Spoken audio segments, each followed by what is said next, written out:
Ahead on CBN NewsWatch, healthcare battles. See what's ahead as GOP leaders work to repeal Obamacare. Plus, budget cuts will show you what's in and what's out as President Trump unveils his budget proposal. And trouble in Europe, why experts say Brexit is just the first sign of a not-so-bright future.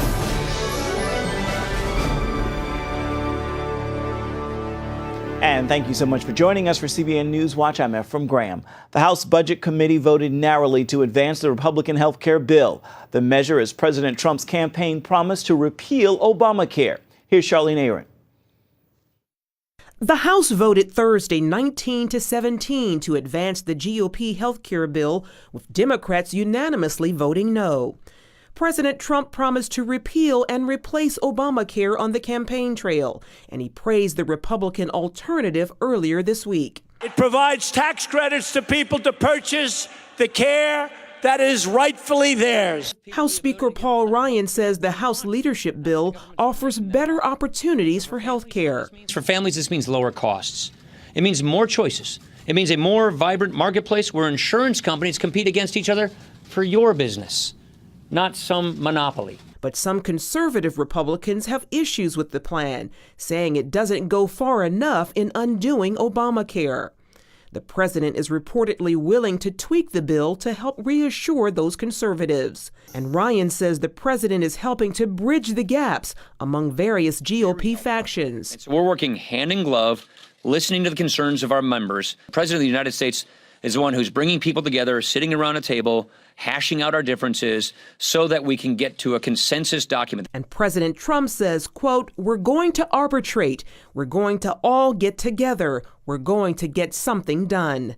A senior White House official says the president is very committed and frequently reminds Republican lawmakers of their campaign promise to the American people to repeal and replace Obamacare. Charlene Aaron, CBN News. Secretary of State Rex Tillerson is making his way through Asia. He's discussing the escalating threat from North Korea with its nuclear weapons program. He says it may be necessary to take preemptive action against North Korea if the weapons program becomes even more of a serious threat. During a news conference in Japan, he added the U.S. does not want a conflict with North Korea. North Korea and its people need not fear the United States or their neighbors in the region who seek only to live in peace with North Korea. With this in mind, the United States calls on North Korea to abandon its nuclear and ballistic missile programs and refrain from any further provocations. When asked about using military force against North Korea, Tillerson says all options are on the table. When it comes to spending your tax dollars, Congress gets the last say. But President Donald Trump's first budget proposal tells us a lot about his priorities as commander-in-chief. White House correspondent Jennifer Wishon shows us what's in and what's out. President Donald Trump's budget is the collection of his campaign promises translated into dollars and cents. He comes out with a budget that does exactly that. And Washington goes apoplectic because they've very rarely seen a politician who comes to Washington and does exactly what he says he's going to do. The $1.1 trillion spending plan includes big league winners, like the U.S. military, which gets a 10% boost, the Nuclear Security Administration, the Department of Homeland Security, and Veterans Affairs. There's $1.5 billion in the plan to start building a wall along America's southern border. Another campaign promise the White House Deputy Press Secretary tells CBN News that Trump intends to fulfill. The president's made extremely clear from day one his priority is an America First budget, and we've got to put national security at the top and forefront of that. The budget blueprint also includes some big league losers. That list is longer. The Environmental Protection Agency and State Department bear the bulk of the president's cuts, followed by agriculture, health and human services, commerce, education, housing and urban development, and the list goes on. Nearly 30% in cuts to the State Department includes a slashing of foreign aid, money the U.S. uses to help other countries economically. It's one of the cuts some top Republicans and faith leaders can't stomach. In a letter to congressional leaders, more than 100 evangelical and other faith leaders write, "As people of faith, we cannot turn our back on those in desperate need. With just 1% of our nation's budget, the international affairs budget has helped alleviate the suffering of millions." Foreign aid is probably the single most wasteful spending item in the federal budget. We've spent tens of billions of dollars over the last 30 or 40 years, for example, on development aid to Africa. We all want to help people that are poor or hungry in Africa, but there's no evidence that any of those programs have worked. President Trump's budget also completely cuts funding for the National Endowment for the Arts, along with the public broadcasting system and National Public Radio, something many Republicans have been pushing for years. I put myself in the shoes of that steel worker in Ohio, the coal mining family in West Virginia, the mother of two in Detroit, and I'm saying, okay, I have to go ask these folks for money, and I have to tell them where I'm going to spend it. Can I really go to those folks, look them in the eye, and say, look, I want to take money from you, and I want to give it to the Corporation for Public Broadcasting? That is a really hard sell. In fact, something we don't think we can defend anymore. Mulvaney calls it a hard power budget designed to send a message to America's allies and enemies. All of these budget decisions come from the discretionary part of government spending. The administration will likely talk more about the real budget busters, Social Security and Medicare, in the future. Jennifer Wishon, CBN News, the White House. The IRS has given fast-track approval for after-school Satan clubs. The federal tax agency took only 10 days to grant tax-exempt status for the clubs. Judicial Watch obtained the records. It is unclear why the IRS gave the Satan clubs such special treatment when it stonewalled dozens of conservative groups for years under President Obama. Meanwhile, the Satanic Temple has announced it plans to target any schools that have a, quote, good news club, launching its Satan clubs there to counteract the Christian clubs. Coming up, from a church to a condominium, see a new trend in our nation's capital that has one developer transforming old churches into new homes.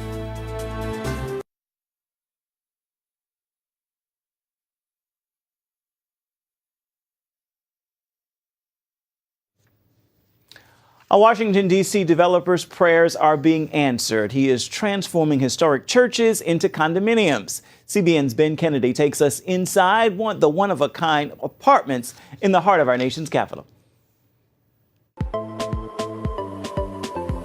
It's the latest trend on Capitol Hill, turning churches into condos. Being in this room, you feel like you're in a church. Yeah, it's comforting, it's welcoming, it's cozy. It feels, not to be too trite, like a sanctuary from the city. As a matter of fact, that's the new name for this complex, The Sanctuary, a 19th century Gothic revival church whose congregation outgrew the building and sold the property to the Rubin Group, a real estate development company that transformed the church into 26 condos. Odds are your family and friends won't have a hard time finding the place. Tell them to look for the Big Red Church on the corner of 9th and D Street Northeast. This is a local landmark, and it's hard to miss the exterior of this building. Built in 1897, the historic church has been integrated with a modern design, paying homage to a bygone era. Really, the biggest challenge was the windows, but it also became the biggest asset. That asset features towering stained glass windows that were taken apart and restored by hand. In one unit, hanging 15 feet in the air, is the original chandelier. It's 120 years old, and it actually was here when the original church opened and started life as a gas chandelier. And one of the coolest spots is by far the bell tower. To get up there, you have to walk up 5 flights of stairs. It is a workout. The tower is actually 80 feet tall, and once you turn the corner and arrive at the top, wow, it is a 360-degree view of downtown D.C. In fact, you can see Capitol Hill from this window. It was difficult leaving, although, we were going to relocate to a much nicer area. Reverend John McCoy, pastor at the Word of God Baptist, sold his church of 30 years, which, like the sanctuary, is now in the process of being turned into condos. They no longer had enough space for their congregation to meet. They no longer had enough space for their congregation to come. And so they had to move. I think we probably looked at 30, 40 properties, and none of them would fit. My wife had initially said that she saw in her dream our new location. And so therefore, every location that we would go by to look at, she said, that's not what I saw, that's not what I saw. And the moment we pulled up in front of this building, even before we got out of our car, she said, that's what I saw in my dream. Yeah. So this was kind of a calling. Yes, yes. It's a similar story for many churches put on the market. But in some cases, developers are now moving in and turning churches into a place where you can live on a prayer. And it's really a great story of growth in ministry. And I didn't know how God was going to do it, but he did. And so therefore, this is an answered prayer. Ben Kennedy, CBN News, Washington. Up next, looked like Brexit was only the beginning. The European Union may soon be in bigger trouble, thanks in part to the election of President Donald Trump. Find out why. Dutch populist Geert Wilders failed in his bid to become prime minister in the Netherlands election Wednesday. Wilders supported pulling out of the European Union, and he was against Islamic immigration from Africa and the Middle East. Wilders' defeat was a victory for the European establishment, but this could still be a bad year for the EU. Dale Hurd brings us the story. Now that the British Parliament has cleared the way for Brexit, London is expected to officially inform the European Union that it's over. They're leaving. And the next blow to the EU could come if French voters send Marine Le Pen of the right-wing National Front to the second round of a presidential election after her vow to take France out of the EU. It was once unthinkable that the leader of the right-wing National Front could ever be elected president of France. It was once unthinkable that France, a founding member of the European Union, would ever leave. Not anymore. Why is the EU scared? It's because the European Union knows that the European people hate it. That's clear. Each time a referendum has been organized in the past years in relations with the EU, it has been lost by the EU. And across the water, there is a new American president who the European Union has branded a threat. What some are calling the Trump effect has given a boost to Europe's outsiders. The Trump effect in Europe is a feeling among the outsiders who have been locked out of the political mainstream for so long that if Donald Trump did it, they can too. Trump is a winner. We are winners. We are beginning in new times, a new period, and we're going to fight against this old system, the old corrupt establishment. They are Europe's deplorables. They have been branded extremist, racist, and Nazis. For decades, European leaders and the media, most of them left-wing by American standards, made sure that Europe's deplorables stayed marginalized and stigmatized. Some lost their jobs. Dutch journalist and university lecturer Chris Alberts, who is not a supporter of Geert Wilders, told us that the Dutch establishment dislikes Wilders so much that if he were to join Wilders' party and run for office, it might give him problems at work. But it is certainly something that would raise eyebrows, and it would lead to a certain stigma of, okay, well, can we trust this man? But the tables are turning on the European establishment. The discontent and anger over the way Europe has been mismanaged can no longer be contained. In Paris, journalist Anne-Elisabeth Moutet blames it all on the bureaucrats in Brussels. There's a feeling of loss of sovereignty. There's a feeling of lack of transparency. And instead of addressing this like a real political problem, because as we know in politics, perception is reality, the leaders in Brussels say, no, you don't understand, come back when you've understood, go study some more. And that is about the worst way to go about it. You do not tell to people who ultimately are your voters, you don't tell them, if you don't like us, it's your fault and you're wrong. Now Marine Le Pen stands poised for victory in the first round. And while the conventional wisdom is that she cannot win the second round, Europeans also know how wrong the conventional wisdom was about Donald Trump. Le Pen has already drafted a plan to relaunch the French franc and dump the euro. And some think a Frexit, or French exit from the European Union, would all but seal its fate. It's a very interesting thing. Possibly if she wins, the French would decide that that's enough change for a bit and they don't want to leave Europe. Or you could also argue that there's a momentum to any victory. Next week will mark the 60th anniversary of the signing of the Treaty of Rome, which was the beginning of what would become the European Union. Some will be tempted to wonder how many more years the European Union has before it's over.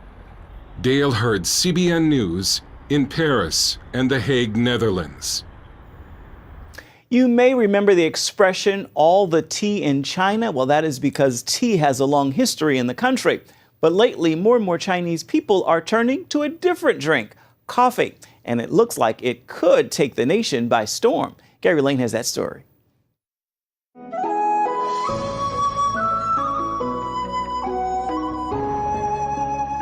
Tea is steeped in the culture of many Asian countries, especially like China. For more than 5,000 years, generation after generation, tea has been an important part of Chinese tradition. Today in big cities such as Beijing and Shanghai, coffee shops can now be seen on nearly every major street corner.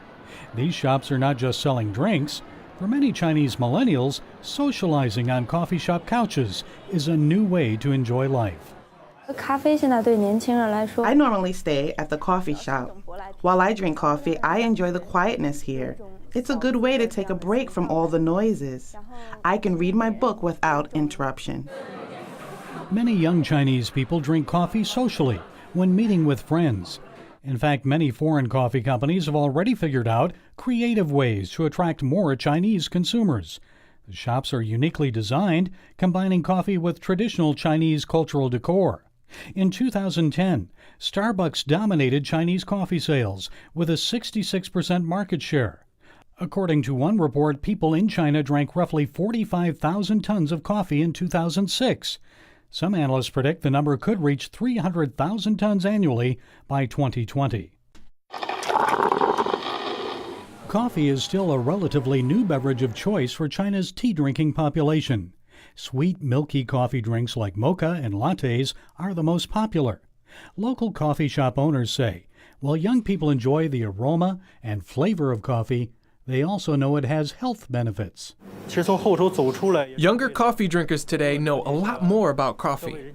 It looks like Chinese medicines are facing challenges from the Western drinks. Older Chinese and herbal medicine practitioners find the new coffee trend hard to accept. Chinese acupuncture and tea have a longer history than coffee. You will never see a Chinese hospital using coffee to cure their patients. Those traditions are irreplaceable. Coffee is just a new drink. Even though we have many coffee shops, coffee is still foreign to us today. Our tea tradition is an important value of the Chinese people. Foreign culture will never understand this important concept. Most of the coffee consumed in China comes from South and Central American countries. However, this may change. Some coffee producers in southern China will soon be growing their own high-quality beans. Still to be seen is if coffee-drinking millennials will transform this deep-rooted tea-drinking country into one of the world's largest coffee-consuming nations. Gary Lane, CBN News. You can have your tea and your coffee, too. Stay with us. We'll be right back.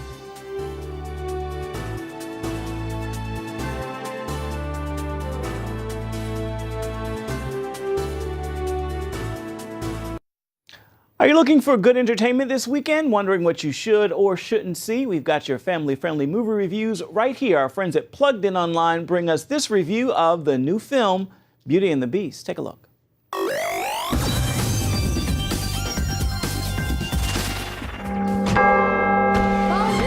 Bonjour. Bonjour. Bonjour. There goes the baker with his tray like moon waves. The movie Beauty and the Beast tells the fantasy tale of a young woman named Belle. She's a bright and compassionate gal who realizes that something dire must have happened to her sweet but absent-minded father when his horse returns home without him. After coaxing the horse to carry her back to her dad, she finds him sick in a frozen cell in a forgotten old castle. But worse, the dear old man is being held there by the castle's surly owner. Who's there? Do you wish to take your father's place? Come into the light. a raging beast who was once cursed by an enchantress. And the only way Belle can set her papa free is if she agrees to take his place. What if she is the one who'll break the spell? You probably already know this story. And this live-action version of Disney's 1991 classic animated musical is a thing of sumptuous beauty all on its own. It talks of self-sacrifice and looking for good beyond a rough exterior. But you've probably also heard that the film's director stated that this pick features Disney's first quote-unquote gay moment. And indeed, there are some mild but unfortunate elements included here that are being used to make an activist statement. They might require some parental explanation at the very least. Sadly, because of all this, I can only give Beauty and the Beast a mere 2.5 rose petals out of 5 for family friendliness. For an in-depth review of this film, or really anything else at your local box office, be sure to check out PluggedIn.com. Plugging you into the movies, I'm Bob Olszewski for Focus on the Family's Plugged In Movie Review.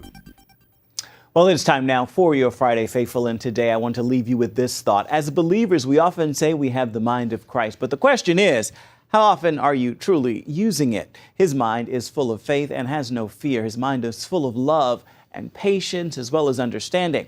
Walk in those as you end your week and begin your weekend.